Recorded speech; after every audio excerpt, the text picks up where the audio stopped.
മലയാലപ്പുഴ വടക്കുപുറത്തു നിന്ന് കാണാതായ വൃദ്ധയെ കാടിനോട് ചേർന്ന അവശനിലയിൽ കണ്ടെത്തി.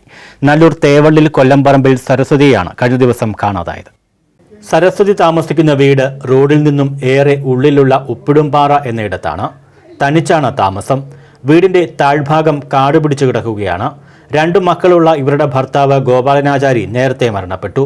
കുറച്ചു താഴെയുള്ള വീട്ടിൽ മകളും കുടുംബവും. മകൻ ഇലക്കുളത്താണ് താമസിക്കുന്നത്. ഇവർ മകളുടെ പരിചരണത്തിലാണ് ഉള്ളത്. ദിവസവും രാവിലെ തൊട്ടടുത്തുള്ള ക്ഷേത്രത്തിൽ പോകും. കഴിഞ്ഞ ദിവസവും പതിവ് പോലെ പോയതാണ്. പിന്നെയാണ് കാണാതായത്. പലയിടത്തും തിരഞ്ഞിട്ടും കാണാതായതോടെയാണ് മകൻ വൈകിട്ടോടെ പോലീസ് സ്റ്റേഷനിലെത്തി വിവരം പറഞ്ഞത്.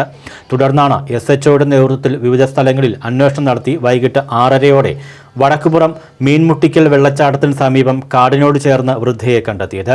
തുടർന്ന് ഇൻസ്പെക്ടർ വൃദ്ധയെ കൈകളിൽ കോരിയെടുത്ത് ദുർഘടമായ വഴിയിലൂടെ 3/4 കിലോമീറ്ററോളം ദൂരം അതിവേഗം താണ്ടി തോളിലേറ്റ് റോഡിലെത്തിച്ചു. തുടർന്ന് ആശുപത്രിയിലും എത്തിച്ചു. പ്രഥമ ശുശ്രൂഷയ്ക്ക് ശേഷം മകൻ ബിജുവിനൊപ്പം കൂട്ടിയയക്കുകയും ചെയ്തു. മലയാലപ്പുഴ SHO S ശ്രീജിത്തിന്റെ നേതൃത്വത്തിൽ SCPO അജിത് പ്രസാദ്, CPOമാരായ അനിൽ, അരുൺരാജ് എന്നിവരാണ് പോലീസ് സംഘത്തിൽ ഉണ്ടായിരുന്നത്. News bureau, Pathanamthitta.